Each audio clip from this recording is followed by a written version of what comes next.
What's up? Welcome back to another video with the Transfer Portal CFB presented by NoContextCFB. It's really sad, isn't it? Draft season is coming to an end.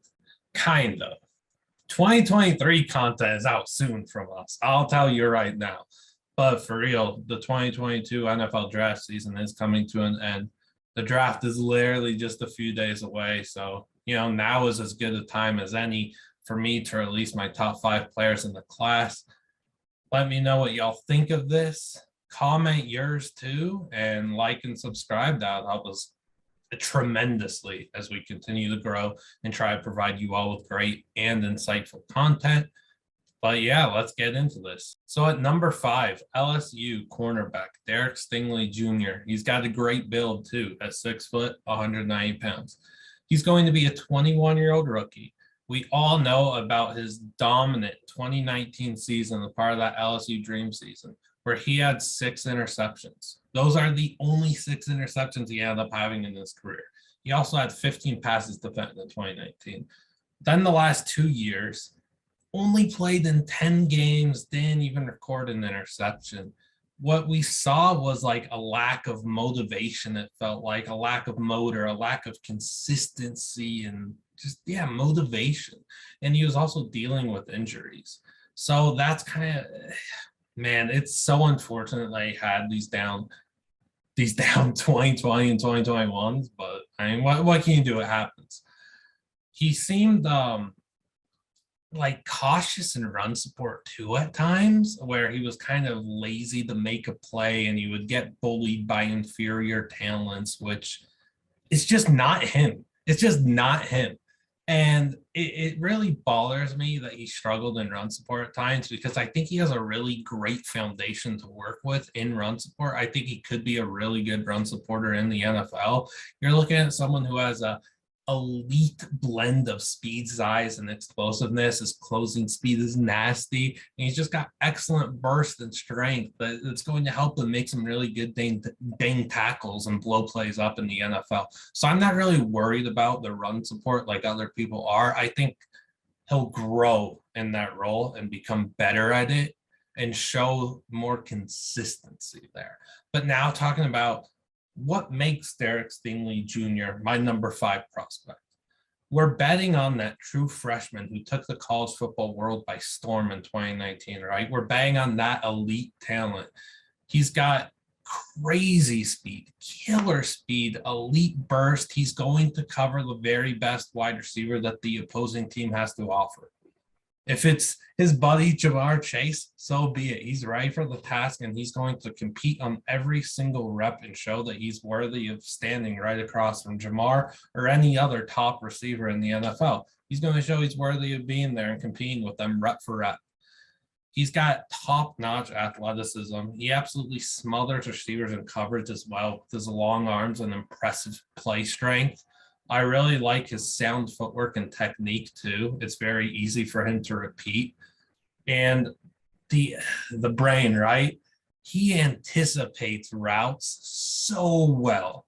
So well. You could just see him mirror the receiver's routes with ease at times. And you could see him very easily kind of predict the next step in that route, what the next step or 2 or 3 is going to be. And he's a step or 2 or 3 ahead, right? Like, he's a tremendous mind.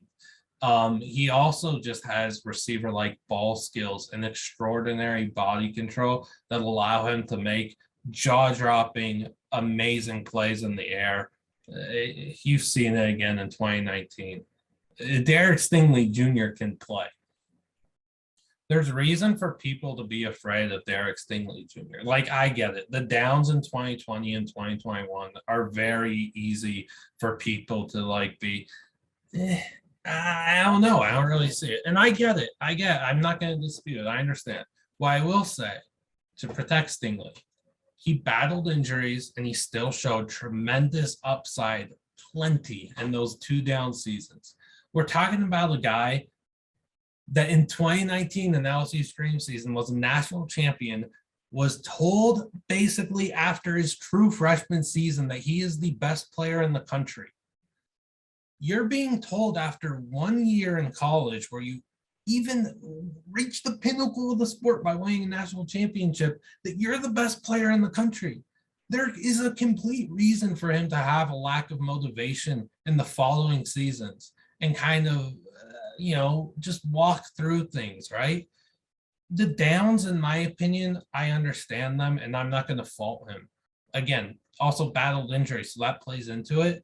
But I'm not going to fault him for the downs and being lack of focus at times. Like, I get it. We're all human, and he is obviously, when you're told you're the best player in the country as a true freshman, you just won a national championship. Those next 2 years where you're still going to school, when you're just dreaming of playing in the NFL and getting that bag, you're not there. You're just not there. And we know that even LSU as a whole, after the championship, they were just in a weird spot. Like, it was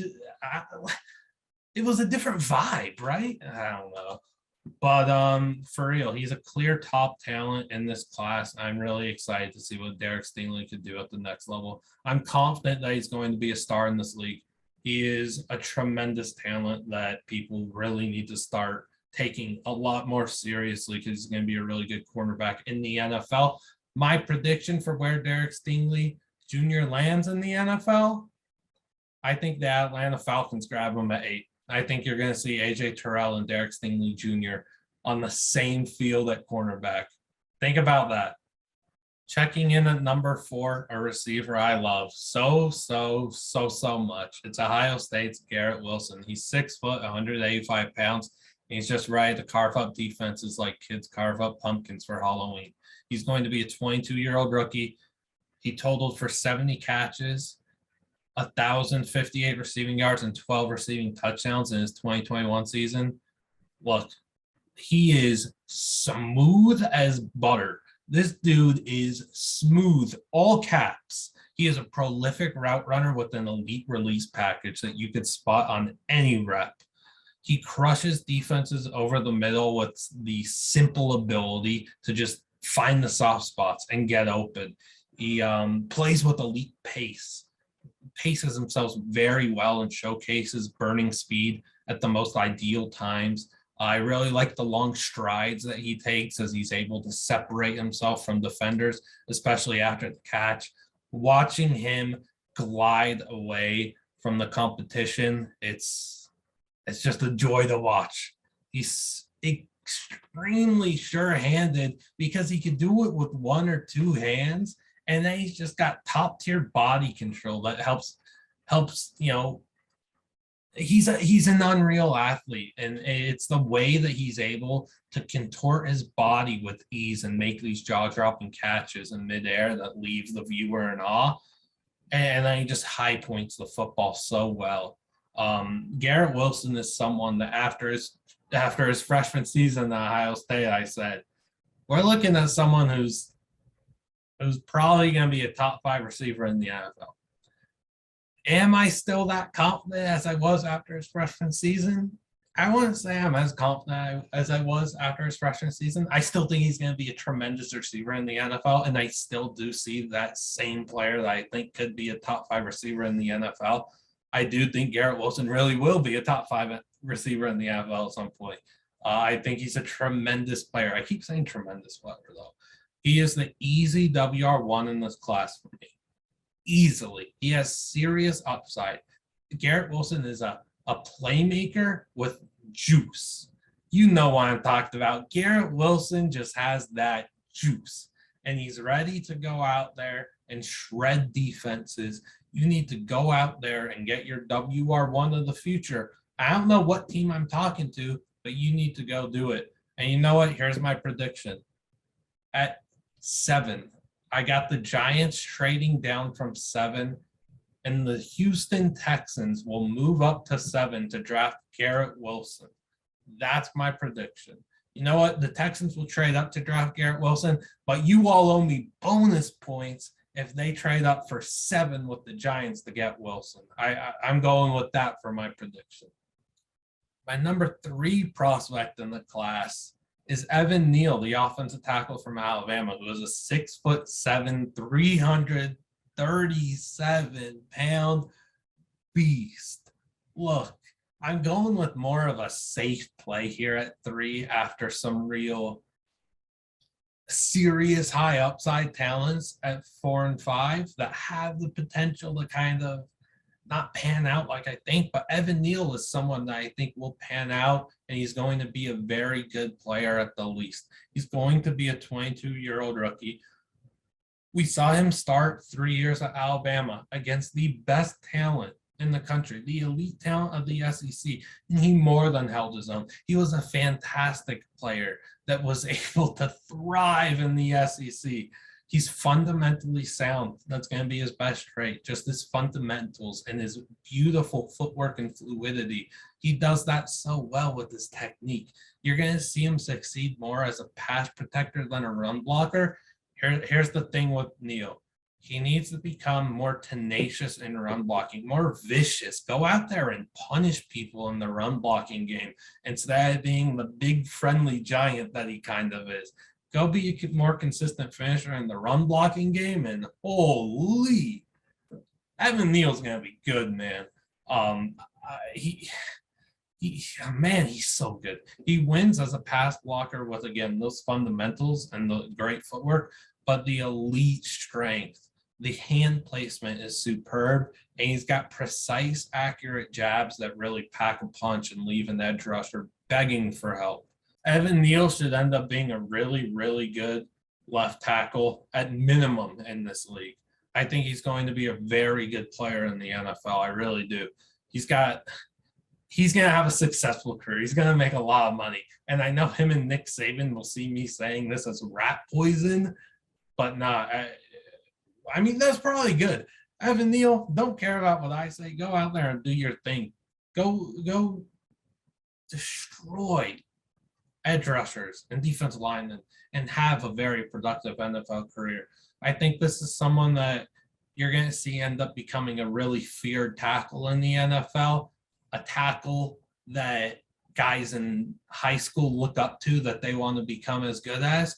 And I just think he's going to be a very feared tackle amongst pass rushers, but a very highly respected tackle amongst the offensive line position. Evan Neal is going to be a really good player. And my prediction is that he goes 5th overall to the New York Giants. I think the Giants are just going to realize, let's just go with the safest option, the guy that has the potential to be elite, but at the very worst is still just going to be really good. Let's go get the safe pick with Evan Neal.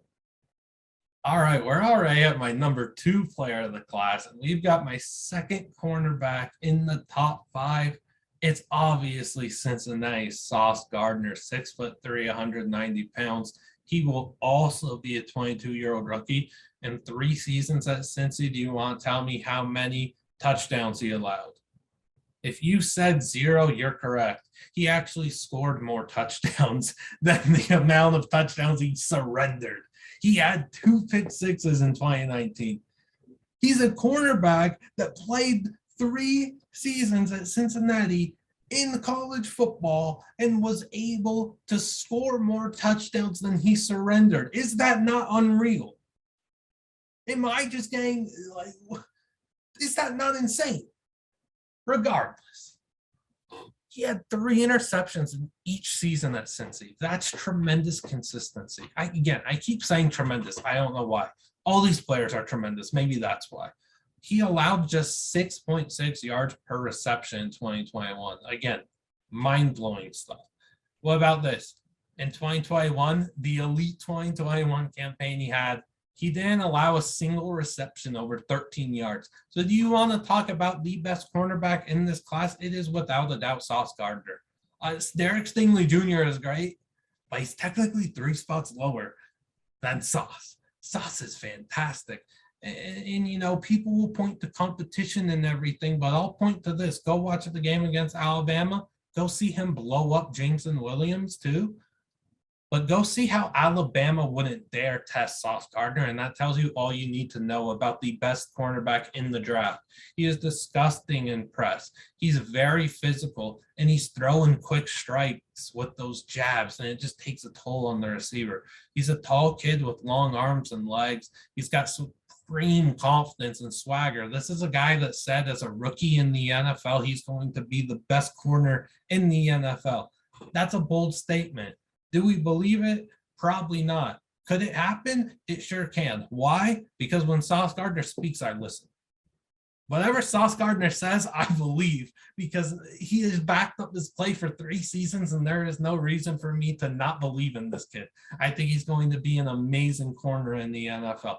He's got elite timing on his pass breakups. He's a fantastic tackler. There's no fear in him. He is willing to go down there in the dirty area near the line of scrimmage and blow a play up and make a tough tackle.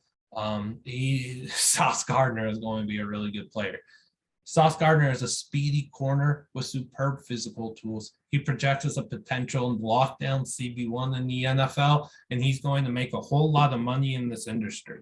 He is going to make a lot of money, and he's going to be a beloved player by fans. I can't wait to see how many people have a Sauce Gardner jersey, for whether he plays for their favorite team or not. My prediction, Sauce Gardner will go 4th overall. The New York Jets, there's talk that, hey, maybe they're not going to go corner because this isn't usually what they would do. Nah, the Jets are going to take Sauce Gardner, and they're going to hope that they could build another island. They had Revis Island. Now it's time for Sauce's Island, right? Go out there and get that legit CB1 to strengthen your defense. And then who knows what they do at 10, but my prediction is the Jets will go and draft Sauce Gardner at 4. The number 1 player in this class, Kayvon Thibodeaux, no matter what, the edge rusher from Oregon, 6'4", 254 pounds. He will be a 21-year-old rookie until the middle of December.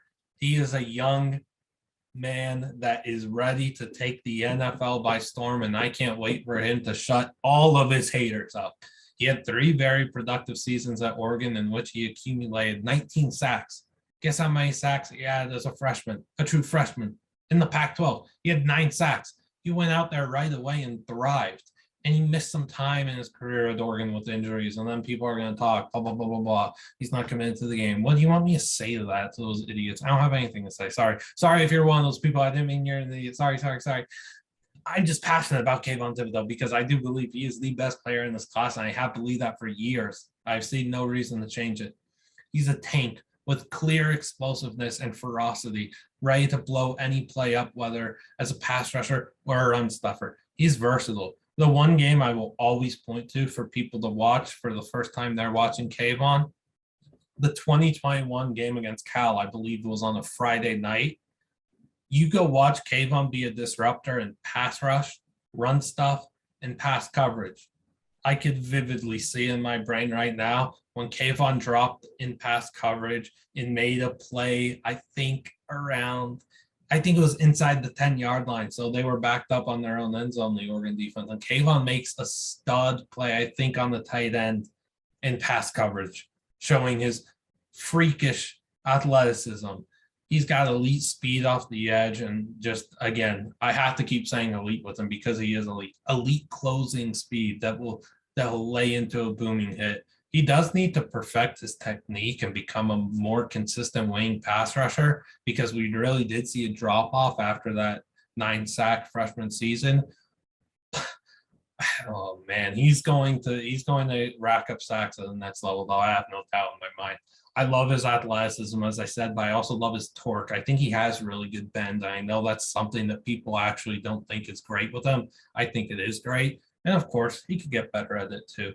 It's just about the foundation that he's built, right? He's able to, I don't know, man, because then you get into these things that he doesn't have a high motor, but he does have a high motor. He plays really hard. He's willing to go to war for his team, but also himself. And that's something that people are hating him on for, is because he really cares about himself and accumulating wealth for himself and intelligence and being prepared for the next steps in his life after football. I don't know. There's always people that will hate on prospects no matter the sport, no matter the draft, no matter the name. They're going to find people to hate on, and Kayvon Thibodeaux just happens to be one of those unlucky people who has seen his name thrashed for no reason in this draft process. The entire process, I've never understood it. Like I said, I think Kayvon has been the clear top player in the 2022 draft since 2019. I've seen no reason to change that. I feel bad for this kid. I feel really bad for Kayvon that he's had so much trash thrown on his name for no reason. And he's just continued to battle through it and really just let the haters talk while he doesn't care about it. But it's not deserved for him, and he doesn't deserve to go after 1 or 2 in this draft. He doesn't deserve to be the 3rd player drafted at his position. It's so wrong, man. They say he's not motivated. They say he doesn't care about football, and they say he's not committed to being great. Keep that same energy when after a year or 2 of him in the NFL, he's a fan favorite. He's racking up sacks, making tremendous plays, highlights, being a great interview. He's going to be a great interview and press conferences and stuff. I think he's really going to be a beloved player in the NFL. No, he's going to be beloved to people like me. He's going to be beloved to a lot of people, but there are going to be people that still just hate him and whatever. Kayvon's going to be Kayvon, and that's great. Kayvon's just as pure as they come. He's a brilliant young man that just happens to be a star football player with unlimited potential. I really just can't wait for Kayvon to unleash his greatness at the next level and prove all those haters and doubters wrong. My prediction, he doesn't go 1, he doesn't go 2. He should go 1, but he's not. I think the Houston Texans will see the best talent available at 3, and they're just going to pick the best player available with unlimited upside. And they're going to get what you can call a bit of a steal at 3 with Kayvon Thibodeaux. The Houston Texans need to accumulate the best talent, and they should do that with Kayvon at 3. I hope you all enjoyed this video of me going through my top 5 prospects in the 2020 NFL Draft. I know I got a little passionate there. I don't know. I love the NFL Draft. It's always been one of my favorite events since I was a little kid. And I know my top 5 is a little different than a lot of people's, but that's okay. Just to recap, Kayvon 1, Sauce is 2, 3 is Neal, 4 is Wilson, and 5 is Stingley. Let me know what yours are. Please make sure to like and subscribe. And hey, we're going to have a draft live stream for days 1 and 2 of the draft. We'd love for you to come join us and talk some NFL draft with us. And again, the 2023 NFL draft is really soon. I'm telling you, be prepared for some content because we're going to have 2023 content right off the bat on YouTube and on our website. We're going to have the game. That's all I'm saying. See ya.